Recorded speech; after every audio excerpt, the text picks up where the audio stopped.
नमस्कार, स्वागत है आपका बिहार समाचार में। तो बिहार की बड़ी खबरों पर बात करने से पहले आपसे अनुरोध है, कृपया वीडियो को एक लाइक अवश्य कर दीजिएगा। आपका लाइक करना ही हमारी मेहनत का फल होता है। खबर को पहले सुर्खियों में देखिए तो तेजस्वी यादव ने नीतीश कुमार पर निशाना साधा और कह दिया है कि कारनामे वाले मंत्री को बनाने के पीछे क्या मजबूरी है आपकी, आखिर क्या राज है जी। तेजस्वी ने कहा कि एक भ्रष्ट शिक्षा मंत्री को हटाया कि नहीं, कि दूसरे ऐसे व्यक्ति को शिक्षा मंत्री बना दिया जिन पर तो पूरे परिवार के साथ करोड़ों के गबन की सीबीआई जांच चल रही है। नीतीश जी की ऐसी क्या मजबूरी है कि शिक्षा व्यवस्था सुधारने के बजाय ऐसे कारनामे वाले मंत्री को दे रहे हैं। तो नीतीश के एक एक मंत्रियों के खिलाफ सवाल खड़ा हो रहा है। एक मंत्री ने इस्तीफा दिया कि नहीं, कि दूसरे शिक्षा मंत्री की भी इस्तीफा की मांग की जा रही है और उसी के साथ स्वास्थ्य मंत्री के इस्तीफे की भी मांग। आज विधानसभा के दूसरे सत्र में भी बड़ा हंगामा हो गया। जदयू नेता नीरज कुमार ने कहा कि तेजस्वी यादव 420 यानी धोखाधड़ी और आईपीसी की धारा 120 यानी आपराधिक षड्यंत्र सहित करीब 20 गंभीर मामलों का आरोपी फिर से नेता प्रतिपक्ष की कुर्सी को कलंकित करने वाला है। इस बार धान की खरीद के लिए 53 रुपए रेट बढ़ा दिया गया है। किसानों के लिए बड़ी खबर है, 1868 रुपए प्रति क्विंटल की दर से खरीदा जाएगा। और सबसे खास बात कि अब ज्यादा इंतजार नहीं, धान देने के 24 घंटे के अंदर किसानों को पैसे मिल जाएंगे, किसानों को भुगतान कर दिया जाएगा। नए शिक्षा मंत्री बनते ही स्कूल खोलने पर फैसला हो गया और कह दिया गया है कि पहले सभी बच्चों का कोरोना जांच होगा, उसके बाद स्कूलों को खोला जाएगा। आपको बताऊंगा कि कब से कौन से क्लास के लिए स्कूल खोला जा रहा है। नए शिक्षा मंत्री ने बड़ा ऐलान कर दिया है। साथ ही इस लॉकडाउन में जो स्कूल बंद होने से सबसे ज्यादा परेशानी हुई है तो निजी स्कूल वालों को, तो निजी स्कूल खोलने के लिए भी बड़ी खबर आ रही है। साथ में सरकार निजी स्कूल वालों की मदद करेगी, इसके लिए भी नए शिक्षा मंत्री से अपील की गई और बताऊंगा कि क्या कहा उन्होंने। आप यहां तक मान के चलिए कि निजी स्कूल वालों के लिए भी खुशखबरी है। बिहार की राजनीति में चिराग का चिराग ऐसा बुझा कि अब धुआं छोड़ने की भी औकात नहीं रही। तथाकथित पॉलिटिकल पंडित बनने चले सौरभ पंडित ने सीएम नीतीश के खिलाफ आग उगलने की सलाह दी और परिणाम ये हुआ कि लोजपा सुप्रीमो चिराग अचानक आग उगलने लगे और इस आग के बाद लोजपा के बंगले ही खाक हो गए। नीतीश कुमार के सरकार में कैसा काम होता है, इसकी पूरी पोल यहां खुल रही है। मुख्यमंत्री नीतीश कुमार के ड्रीम प्रोजेक्ट का टंकी धड़ाम और इलाके में मची भगदड़। और तेजस्वी यादव भी हमेशा ये सवाल उठाते हैं और कहते हैं कि पुल इनके शासनकाल में बना कि नहीं, कि उद्घाटन के पहले ही टूट गया।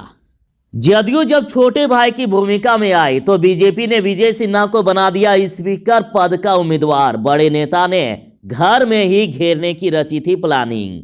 बिहार में सर्दी अभी से ही अपना सितम ढा रहा है। नवंबर महीने में ही टूट गया सारा रिकॉर्ड, पिछले 12 साल का रिकॉर्ड टूट गया है। और मौसम वैज्ञानिकों का कहना है कि इस बार बिहार में सभी रिकॉर्ड टूटने वाले हैं।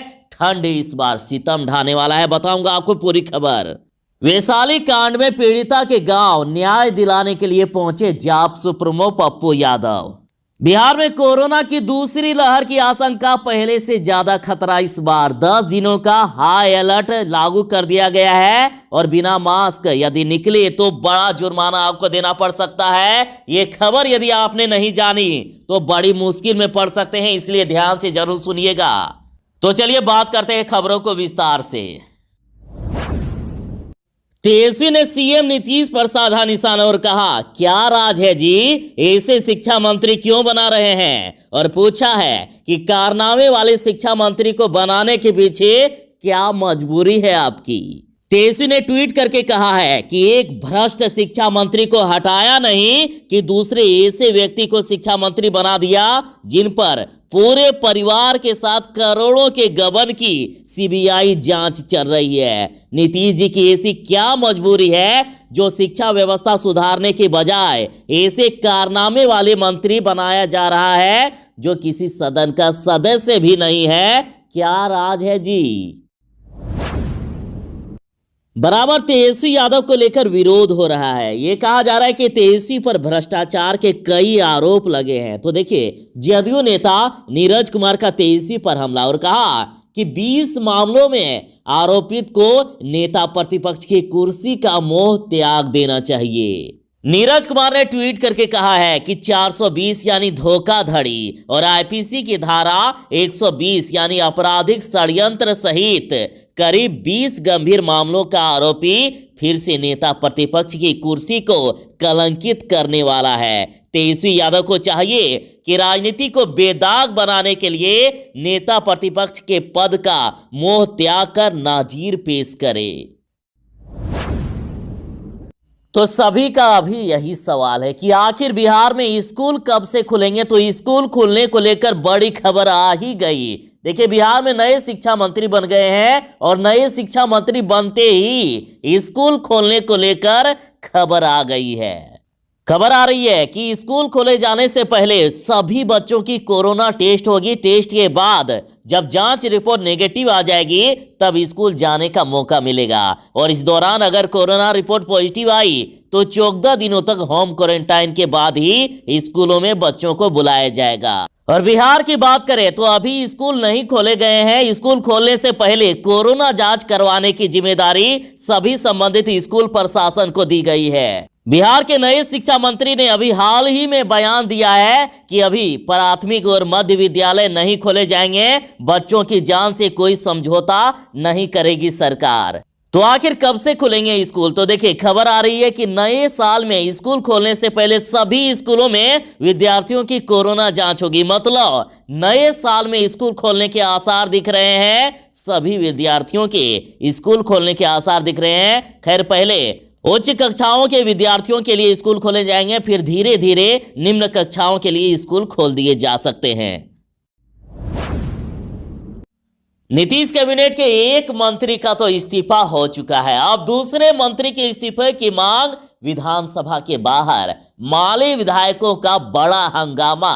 स्वास्थ्य मंत्री के इस्तीफे की मांग की जा रही है। तो देखिए, इनके बैनर कि नकारा स्वास्थ्य मंत्री मंगल पांडे को बर्खास्त करो, किडनी चोर डॉक्टर पीके जॉन और संरक्षक भाजपा नेता दीपक अग्रवाल को गिरफ्तार करो, बिहार को हाथरस बनाना बंद करो, गुलनाज की हत्या का मुख्यमंत्री जवाब दो, गुलनाज के परिवार को न्याय दो, मां को सरकारी नौकरी दो, पटना किडनी रैकेट और उसके राजनीतिक संरक्षण की जांच कराओ। 17वीं विधानसभा के दूसरे दिन भी सदन शुरू होने से पहले माले विधायकों ने विधानसभा परिसर के बाहर जमकर हंगामा किया। स्वास्थ्य मंत्री को नकारा स्वास्थ्य मंत्री कहा और स्वास्थ्य मंत्री से इस्तीफे की मांग की।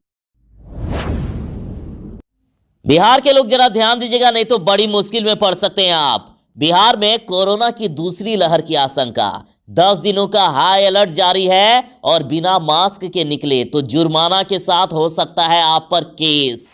तो देश के कई राज्यों में कोरोना की दूसरी लहर शुरू हो गई है और जिस तरह से बिहार में संक्रमण की रफ्तार बढ़ रही है उससे यहां भी कोरोना की दूसरी लहर का अंदेशा है। और इसी अंदेशा के मद्देनजर राज्य स्वास्थ्य मुख्यालय ने बिहार के सभी जिलों को अगले 10 दिनों तक हाई अलर्ट पर रहने का आदेश दिया है। इसके तहत कई आदेश दिए गए, जिसे बिहार के सभी शहरों में सघन मास्क चेकिंग अभियान चलाया जा रहा है और बिना मास्क के गाड़ी चलाने पर गाड़ी सीज हो सकती है। साथ ही जुर्माना के साथ मुकदमा भी हो सकता है। और मंडी, मॉल, दुकान में बिना मास्क के लोग यदि पकड़े गए तो उस दुकान को ही बंद कर दिया जाएगा। अगर पहली बार मास्क के पकड़े गए तो 50 रुपया जो पहले से तय है देना होगा और यदि दूसरी बार या आगे भी पकड़े गए सीधा आप पर केस कर दिया जाएगा। आईपीसी की धारा 188 के तहत केस दर्ज कर दिया जाएगा। बिहार वालों के लिए बड़ी खबर है। 53 रुपया इस बार रेट बढ़ गया है। इस बार बिहार में धान की खरीद 1868 रुपए प्रति क्विंटल की दर से की जाएगी और इस साल 31 मार्च तक धान की खरीद होगी। तो ध्यान रखिएगा, 31 मार्च तक धान की खरीद होनी है। और सबसे खास बात कि 24 घंटे के अंदर किसानों को भुगतान कर दिया जाएगा। जो पहले आपको महीनों भर तक इंतजार करना पड़ता था, लेकिन अब नहीं। एक रैयत किसान से अधिकतम 200 क्विंटल और गैर रैयत किसान से 75 क्विंटल धान की खरीद की जाएगी और किसानों को कीमत का भुगतान 24 घंटे के अंदर कर दिया जाएगा। बड़ी खबर है, 24 घंटे के अंदर आपके अकाउंट में पैसे आ जा सकते हैं। बिहार में सर्दी का सितम। इस बार बिहार में ठंड अपना सितम ढाने वाला है। नवंबर महीने में ही टूट गया है 12 साल का पुराना रिकॉर्ड और अभी और बढ़ेगी कंपकपी। बिहार में इस बार घुटन भरी धुंध से मिलेगी रात और गिरेगी कड़ाके की ठंड। उत्तर पश्चिम से आ रही बर्फीली हवाओं के कारण बिहार के अधिकतम तापमान में लगातार गिरावट होती ही जा रही है। लगातार ठंड बढ़ता ही जा रहा है। लोगों को अब जोरदार ठंड का एहसास भी होने लगा है और हालात ये है कि अभी ही 12 साल का पिछला पुराना रिकॉर्ड टूट गया है। तो सोच सकते हैं कि इस बार कितना ठंड बढ़ सकता है। और मौसम वैज्ञानिकों की राय है कि दिसंबर के पहले पखवाड़े में, पहले ही सप्ताह में इस साल बिहार में ठंड चरम पर पहुंच सकती है, मैक्सिमम लेवल पर पहुंच सकती है। अतः सावधान रहिएगा। इस कोरोना काल में स्कूल बंद होने से सबसे ज्यादा किसी को परेशानी हुई है तो निजी स्कूल वालों को। और परेशानी एक दो नहीं बल्कि चारों तरफ से परेशानियां हुई है। आप कमेंट में बताइएगा क्या क्या दिक्कतें हुई है। तो देखिए, निजी स्कूल खोलने व आरटी की राशि के भुगतान की मांग की जा रही है। प्राइवेट स्कूल एवं चिल्ड्रेन वेलफेयर एसोसिएशन ने राज्य के नए शिक्षा मंत्री अशोक चौधरी को निजी विद्यालयों को फिर से खोलने के लिए और आरटी के लंबित राशि के भुगतान की मांग की है। एसोसिएशन के राष्ट्रीय अध्यक्ष ने राज्य के लाखों निजी विद्यालय संचालकों, शिक्षक और शिक्षिकाओं की ओर से ज्ञापन भी सौंपा है। उन्होंने राज्य के लाखों निजी विद्यालयों में कार्यरत लाखों शिक्षक, शिक्षिकाओं और कर्मचारियों की दयनीय स्थिति के बारे में भी जानकारी देते हुए केंद्र सरकार से निर्गत नियमावली की ओर से ध्यान आकृष्ट करवाया है और सभी निजी विद्यालयों की वर्षों से लंबित शिक्षा के अधिकार की राशि के आवंटन के संबंध में जानकारी शिक्षा मंत्री से साझा की है।